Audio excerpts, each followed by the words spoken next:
Official music of the Big Ten. This is the Big Ten CBS music now. So let's get to this real quick. They just wanted more. Things that have happened in college football that you have not been able to comment on. And both of you, I want to get your thoughts on Kalen DeBoer going to Alabama. Saban retires, and he takes over for Saban in Alabama. Your thoughts? Let me leave it to his agent first, and then I'll talk. David, I think that he's going to be in for a rude awakening, realizing that college football is a religion in the SEC. He's good at his job, but the second he loses 2 games, everybody in that entire fan base will turn on him. I don't know how successful he will be. I don't think he's going to be that successful. You're looking at I think 26 players have already hit the portal from Alabama. They've already lost like 5 or 6 of their top recruits. It's going to be difficult because you can't walk into Alabama and celebrate, hey, we just landed this 3-star wide receiver. I'm sorry, what?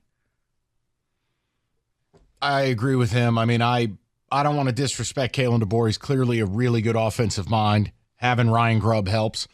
But what are you without Michael Penix on a Power 5 level? You know, I question these guys who haven't been somewhere long enough to build something. And now I'm going to drop you into Alabama? I mean, the minute you lose a game you're not supposed to lose, buckle up. Same people greeting you at the airport are going to be throwing rocks through your windows.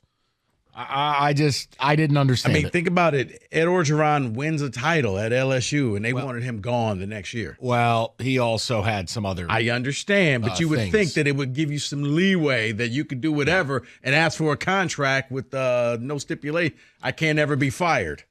So you're saying good idea by Lanning and Florida State's 100%. coach saying no to that? Yeah, You didn't. Oh, I'm sorry. No, go ahead, please. You didn't want to be the guy who followed up the legend of Nick Saban. You wanted to be the next That's guy. right. You didn't want to be Tim Floyd. Yeah, look, you're Sarkisian. You're at Texas. Is Bama an upgrade? No. You're Norvell at Florida State. Is Bama truly an upgrade when you consider the conference? No. Dan Lanning at Oregon? Hello, Nike money. No. I mean, I wouldn't have landed on DeBoer. So your thoughts on Jed Fish then going to Washington to replace Kalen DeBoer? Brilliant. You're at Arizona. No disrespect to the Wildcats, but no. They have dorm rooms in their stadium. You should go look that up. It looks like a prison. You're going to UW. You're going to the Big Ten. You're getting real funding, and you're getting up out of Tucson. That's a good move.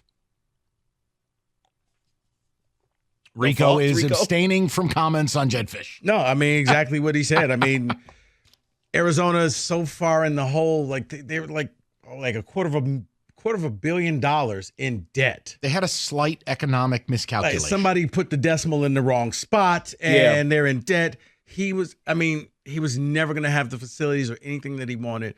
Washington will embrace him. It's an insulated city. He wins, and it's lower expectation. You go out there and you can win 9-10 games and keep them relevant in the Big Ten, he'll be fine. Yeah, and Arizona was moving fast because he was taking their staff. I believe he took most of the offensive staff already. And I think 2 defensive staff members. So, well, Arizona's going to be nothing anymore. Your guy, Rico, Tualia Tagovailoa. Well, he was trying to get a waiver. 6-year eligibility was denied by the NCAA. And now he's going to the NFL. Your thoughts on him being denied? I mean, apparently it just wasn't good enough because Nick Saban even wrote a letter begging the NCAA, please give this man another year. But, yeah, okay. Here, I'll give it. I'll tell you what it means. Kid sucks. You could probably look for him playing locally here in Detroit for the Michigan Panthers. Oh, my Lord. What a prediction there. Just being real. Let me see what you predict for this next thing. JJ McCarthy declares for the NFL draft. Whatever. He's not a first-round selection, but what is he? Look, man, he could be a first-round selection.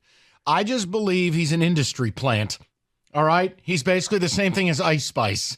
JJ, we're all going to be told this guy's brilliant. You're like, how did we get here? How did you land a record deal with Drake? No one's ever heard of you. This is where we are with JJ. You're going to be told by Mel Kiper, Todd. that he's got all this great tape, cutscene. It's going to be the same 3 throws. Yeah, I don't get it. I would have gone back to school and thrown 500 passes. He needs to gain 20 pounds. He needs to use his legs more, and he's got to become more than a one-read quarterback. But hey, I'm a scumbag Sparty. Todd. This is one where it's kind of how we said before with Goff. If you just take away the names and you just look at his stats and his numbers, he's a college quarterback that I don't think will translate over into the NFL. He shows flashes of being a pro, but in order for me to use first-round draft capital, I need to see those flashes several times a game. Right, because then people were like, well, you could just draft him and stash him. It's like the NFL, you have 53-man rosters. You have to come in there contributing. Hendon Hooker, they took because they thought he's the first-round pick and he's injured. We don't really have to use him, put him on injured reserve. You're drafting JJ to groom him to be a quarterback. Either you're a quarterback or you're not for the NFL. You find out very quickly because I think he's a really good college quarterback. I don't see it in the NFL. Mike, Rico, Texas is back. Here's a sign that they're back. Okay. They were over $271 million in operating revenue for the 2023 fiscal year. Good God. That they better enjoy it because they're going to the SEC. They're probably not making that money anymore. No. Look, I think all I'll say, and I've continued to say it, Texas is way more well-equipped to go to the SEC than Oklahoma. I think Oklahoma's in a lot of trouble, and from a Big Ten perspective, I think USC's in a lot of trouble. Certain schools, I think, are equipped. With Sarkis building, I think they'll win. I'm not sitting here telling you they're going to just waltz in and dominate. No. But Alabama out, Texas in. Yeah, I could see Texas being Kirby Smart's biggest, competition because they're a machine. They have geographical advantage at home with recruiting, and they're built for it. It's like Oregon. Oregon is built to play in the Big Ten. See, I would say Texas, when the Big Ten expanded, to me, Texas would be Penn State. Name brand. You thought that they would come in and really dominate, but they didn't, but they're still relevant. All right. And to me, Oklahoma will be Nebraska. Agree there. I think Oklahoma's in a lot of trouble. So hate to see it. So this is way too early. I get it. It is only January, but a couple names I want to put on here for the hot seat, possibly. 3 guys. Dave Jonathan Aranda. Smith. No, I'm kidding. Everyone relax. Dave Aranda for Baylor, Billy Napier for Florida, and Pat Narduzzi for Pitt. I'm just going to focus on the only one who should actively still be employed, which is Napier. Narduzzi should have been fired, and Dave Aranda should have been let go. Billy Napier, here's what I would advise you. It doesn't matter how good of a football coach he may be or maybe not. Look at their schedule. Tell me how they're getting to 5 wins. Florida has arguably one of the hardest schedules I have ever seen. Ever. Napier might be the goods. Might be. They physically will not be able to win games next year. Yeah, they have Miami, then they close out with Georgia, Texas, LSU, Ole Miss, Florida State. Here, hold on. Here's a simulation of November. Oh. Well, it's Florida as well. So SEC, you don't win at least 10 games. That's the floor. Right. And his problem, Tennessee's good. Kentucky's good. Oh, by the way, Mizzou just had the best year they've had in about 15 years. Yeah. I think Billy Napier's going to get capped. I think he's going to get fired next year, whether he deserves it or not. David, here's one for your college football blitz. Came out, there's an article, CBS Sports Line. If Jim Harbaugh leaves to go to the NFL, some coaching replacements. Sharon Moore. Yes. I think that's who the job should go to. Dude's a stud. Lance Leipold. No. Kansas. Jesse Mentor. He wants to go to the NFL. No. Matt Campbell. Iowa State. No, you cannot. The dude overly brims his hats. It's a stovepipe. Can't hire him. Chris Kleiman. Okay, I love Kleiman for what he's built at Kansas, but in the words of Brady Hoke, this is Michigan. Come on now. Mike Hart.